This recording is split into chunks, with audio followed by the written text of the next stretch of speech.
Yeah, this was what I did because the springs that I bought for this door kept bending the tabs.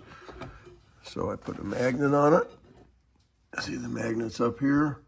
Because this door is actually an aluminum casting, I had to JB weld a small piece of metal to the door, and then I put the magnet on that metal.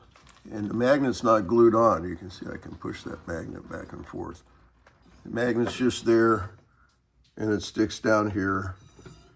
It's worked great. I had put another one on this side. It turned out I didn't need it.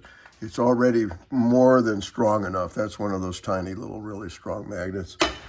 It's real strong now, and it's plenty to keep this thing closed. And these were the brackets. I put the new spring on here, and it just kept bending these brackets out.